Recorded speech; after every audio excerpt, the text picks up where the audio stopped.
People continue to not listen to my recommendations to not purchase new construction property when buying a home. So if you're not going to listen to this advice, at least let's try and make it a little more safe for you moving forward. So if you're not going to listen to the advice, at least let's try and protect you as best as possible. I have filmed so many videos about this in the past. We filmed videos about why it is an absolute terrible idea to buy new construction directly from a developer. The risks are immense. Contracts completely stacked in favor of the developer, written by teams of lawyers, outdated rules that do very, very little to protect the public. And just so many risks generally that well outweigh the rewards of when you want to buy new construction. But people keep doing this. Well, why do they do it? Well, they do it because they just have this gold North Star at the end of the tunnel where they think they are going to make massive amounts of value because you can buy today, put a little bit of money down and complete tomorrow and just reap all these riches and rewards. There's many myths out there that we've been told about real estate. And one of the biggest ones is that real estate can't fail and prices only go up. And if you're watching this, you know that that's not the case.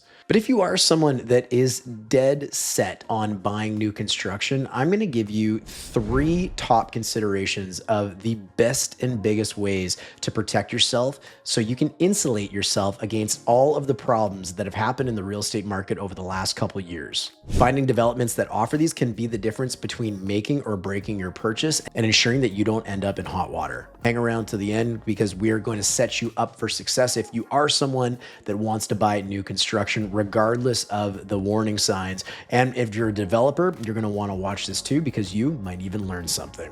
If that sounds good, let's get into it right now. You only get one chance to buy or sell your next home. Let's get it right. Worth mentioning, my name is Darren. I'm a real estate professional specializing in the Surrey, South Surrey, White Rock, and surrounding municipalities. And I've been selling real estate right here since 2007. And since then, we've helped hundreds and hundreds of people just like you, many of whom we've met right here on this very YouTube channel, be successful in their real estate endeavors by helping make sure that they get the right advice and all the information they need to ensure that they're making educated, informed, and controlled decisions when it comes to buying and selling their property. If you'd like to speak with me and my team about your own real estate needs, you can find a link below in the description of this video where you can book a time to speak with me and my team. Okay, so I've done so many videos in the past about why people should avoid buying new construction. And this is something I believe in a ton. There is just so many problems with it that it's almost too many to count. I'm going to tell you a little bit more about that later, but you know where I'm coming from. You've seen this because it's been all over the news as of late. Filming this video towards the end of 2025, you know that developers are having massive problems trying to sell out their new developments. They're having massive problems getting financing, and the public generally is incredibly leery about investing in new construction real estate. Now, there's many, many reasons for this, but you do know the headlines have been completely littered with not only these stories, but developers actually facing problems like insolvency or just generally not being able to completely fund a development and it going under, which puts all of the people who have bought there at complete financial peril. Not only are their deposits at risk, but also the risk of future opportunity or just the unknown of the future because their money is potentially tied up in these properties while they go through all of this legal limbo. This is all built on a system called REDMA, or the Real Estate Development and Marketing Act. In British Columbia, in my opinion, this is a completely outdated system that does very little to protect the consumer when they buy real estate. And these people that are buying, well, oftentimes they're coming from this mentality that real estate can never fail. It only goes up, it only increases in value. So the formula, well, it's relatively simple to make massive amounts of money. Put a little bit down, whether that's 5%, 10%, 20%, whatever the developer might be looking for. And you just let the lower mainland market do its thing. Just let it skyrocket to the top and you sell that property or that new development, or rather you maybe assign that property. And if you're unfamiliar what that is, we've done many videos on assignments on this channel, but you assign your rights to that contract to somebody else far before it ever completes and you just collect your profits. You make all this money. But it's not always an easy win like that. And over the last few years, that certainly hasn't been the case. Like, look at something that's been in the news just as of recent, as an example, the Belvedere complex in North Surrey. So this was a 30-story tower with 275 strata units in it. So think, big high-rise tower. And this tower did a massive, one of a kind, 25% off 1-day flash sale. This was absolutely wild. This was lined people down the block for blocks and blocks just to get their hands on one of these units in this complex. And this was in about the spring of 2025. Now, they had a really great sales day. I believe the number that they had sold was in around 43 units, and they were trying to sell a few more, but they got 43 units offloaded in just one day. And this had never really been done before, like 25% off. That is a massive, massive sale. But here's the problem. Even with those massive discounts, 43 people coming in and buying all this real estate, it still couldn't save the Belvedere complex from going into creditor protection later that year. So filming this in November of 2025, just recently released, well, it's reported that the Belvedere complex is going into creditor protection. So what happens? Well, all of these people that have bought there, their deposits are now at risk. They don't know if and when they might be able to actually buy in this complex, because a new disclosure statement has to be released now. And that means that they might not have the same opportunities that they once had when they first signed on the dotted line. Yet another example of new construction being incredibly risky. So it says right here, under BC's Real Estate and Development Marketing Act, or REDMA, what I was referencing earlier, if a project is placed under receivership, a new disclosure statement must be filed to the BC Financial Services Authority, which giving purchasers the right to rescind their purchases and opening the door for more buyers to back out of the project. Buyers that maybe bought before this 25% flash sale, who now are not so excited and enthusiastic about the prices that they may have paid when they first got into it. This is done by a developer called, well, actually, I won't tell you the name, but you can certainly find it if you Google the Belvedere project in Surrey. I don't want to put the developer under the bus here, but they're also currently facing insolvency in 2 other projects, or at least that's reported to be the case according to BC's Supreme Court filings in Metro Vancouver. But all of these issues, all of the things that can go wrong with new construction, people still buy them. So we're not going to get into many of the things that I've talked about in some of my other videos, and I'm going to let you know how to find those towards the end of this video so you can get the full picture. But I do want to let you know, if you are dead set on buying new construction, the 3 things to look for in the developer, which will help you protect yourself, which so many people who are in hot water that are at the mercy of maybe losing their deposits or even getting sued by the developer because they can't complete on their units in 2025, if they had have looked for 1, 2, or if not 3 of these 3 things that I'm going to share with you, they could have absolutely avoided all of that heartache. So let's get into them right now. And the overarching umbrella that covers all 3 of these is financing. So why do I say financing? Well, I want to paint a little bit of a picture for you. When you buy new construction, typically you're buying something that's going to be constructed in the future. So in Surrey, as an example, if it's going to be a big concrete tower or even a low-rise wood frame tower, it's typically a project at the beginning from when they start opening sales. It's usually at least about 3 to 5 years down the road. And of course, just financing-wise, the developer can run into a ton of challenges. As you would expect, they can run into financing challenges, actually getting the money to be able to build the project out. They need a certain amount of sales to actually achieve construction financing. Typically, there's material delays. Maybe they can't get certain products, or they can't get certain trades to be available to actually install the products. There's a large shortage of skilled trades generally in Lower Mainland, which makes it really, really difficult. They could have sales problems, somewhat mentioned earlier. Maybe they just can't offload as many sales as they need to either get financing or to even make the project make sense for them, because there's also things like carrying costs. Well, what about city delays? Getting permits from the city, getting the city to actually move quickly on certain things. And it's not just always as simple as city delays. There's so many environmental protections. There's things like First Nations you have to consult with. Depending on where the project is, there can be a lot to unravel there. There's just so many things effectively, as you're getting right now, that can go wrong. And that's not limited to just the developer either. Of course, you as the consumer, the buyer, you can run into some challenges as well. And we all think this isn't going to happen to us, but there is a lot of things that can really go wrong. I mean, there could be job changes, right? You could lose your job. You could get transferred to a different area of maybe the city or even a new province. What about marital changes? You break up with your spouse, or maybe you're getting married, some stuff like that. Or maybe you're having a family. Maybe your family's growing. Maybe your family's downsized.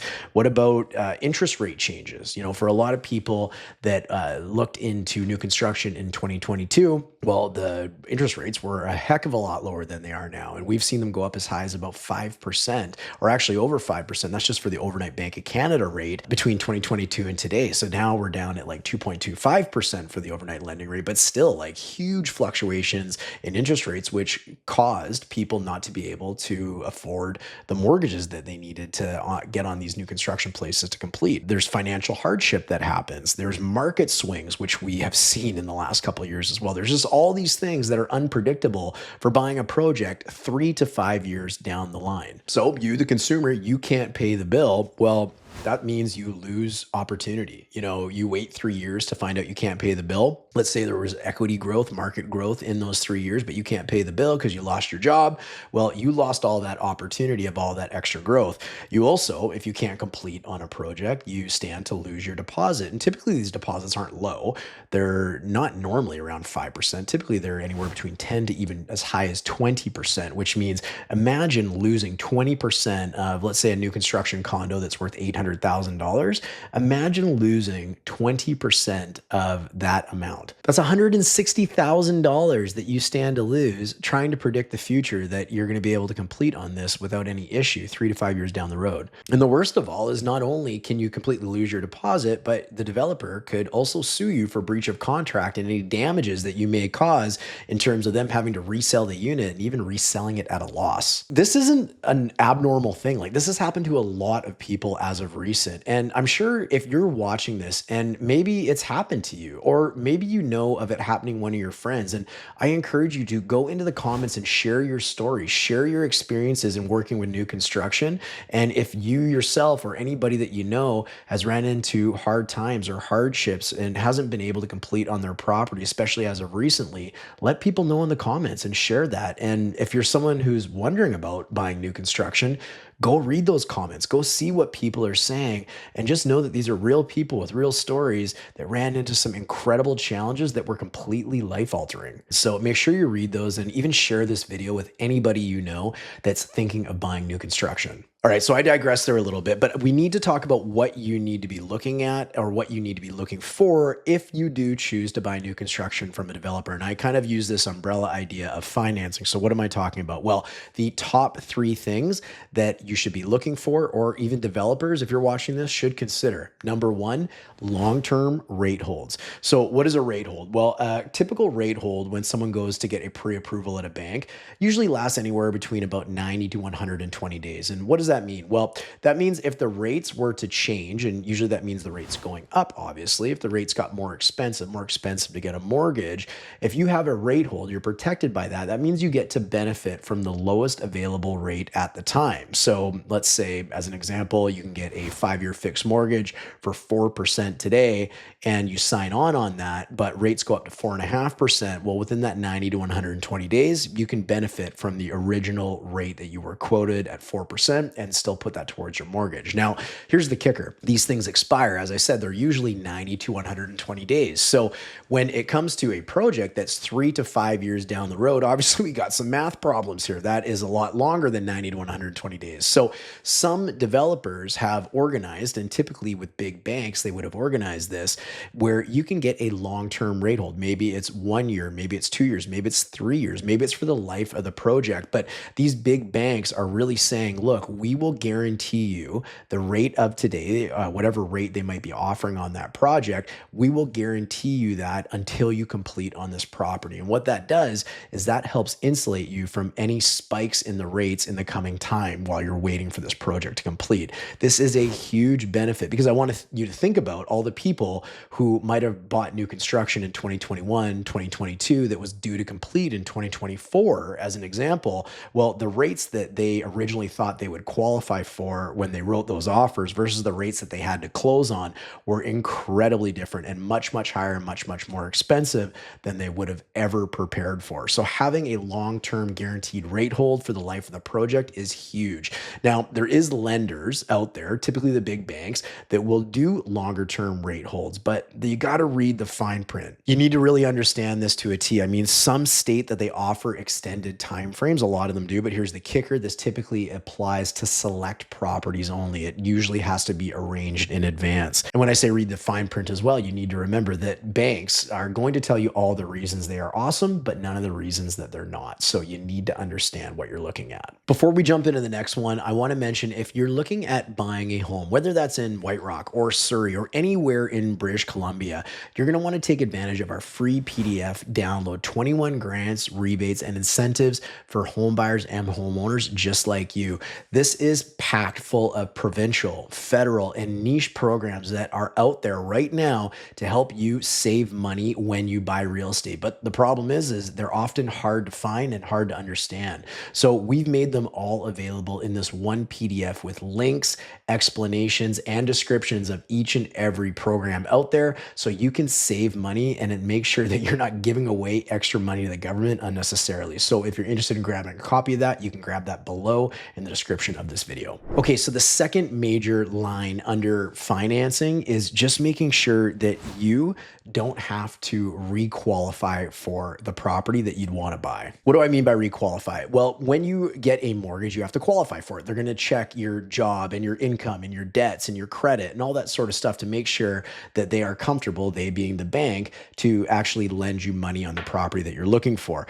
Now, as we've talked about earlier in the video, life absolutely changes. And if you buy a property today and you qualify for a mortgage, but 3 years from now, you've had a change in your income, a change in your credit, a change in your life that affects your ability to qualify at that time, maybe even under new rates, you're going to have a major, major problem getting financing for that new development. So developers that organize this in advance with a lender offer the home buyer a major advantage and a major protection for themselves in the future to actually be able to complete on the unit that they're looking at. And I know what you're maybe thinking, this won't happen to me. You know, like I'm got a steady job. I feel quite comfortable in my life. I know that I'm going to be good. I feel that. Well, you and everybody else, like, I'm going to share a stat with you here.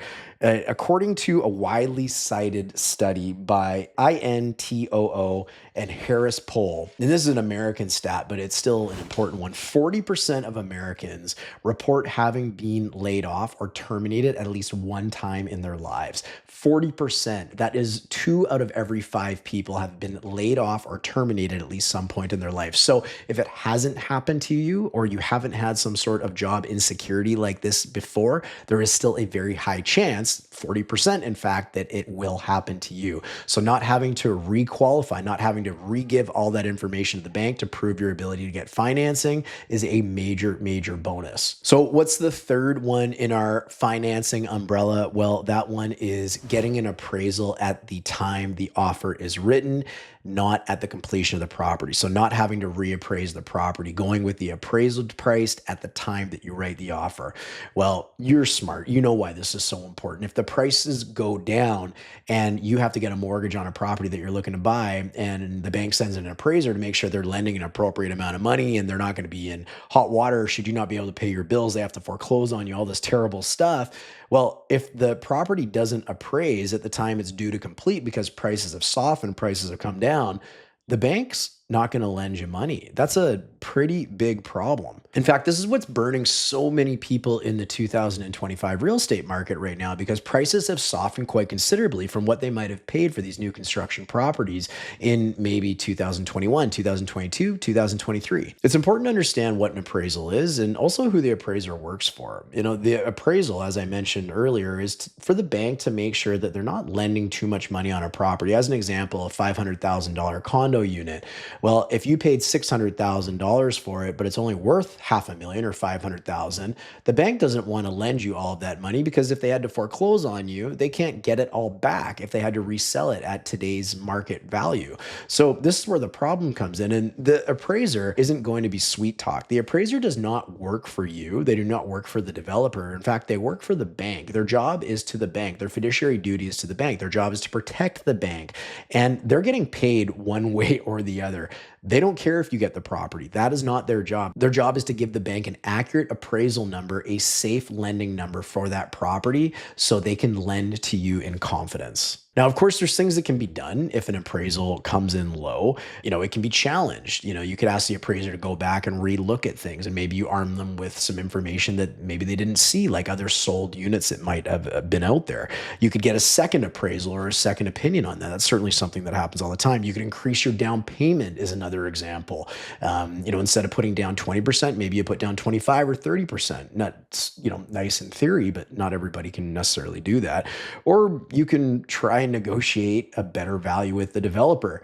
You originally paid 600, but it won't appraise for 600. It only appraised for 550. Well, you can try and negotiate $50,000 off with the developer. Would they? I don't know, right? Like, good luck with that. I hope that works out for you. And maybe the developer wants to work together with you, but they're certainly not in the business of giving things away or losing money. So whether that becomes the case, it's hard to say. So the cool thing about this is lenders do offer this sort of product where you can get the property appraised at the time you write the offer, and it doesn't have to reappraise later on. You basically buy this place, they appraise it, and you don't have to get it reappraised later on. Market changes don't matter. So if we find ourselves in a down market condition like we are in 2025 with all the crazy stuff going on, you're not going to get screwed. You're not going to lose your deposit. You're not going to fail to be able to complete on this property, risking getting sued and lose all that opportunity that you might have had should you have bought something else in the meantime. So those are the overarching financing options that developers can be very proactive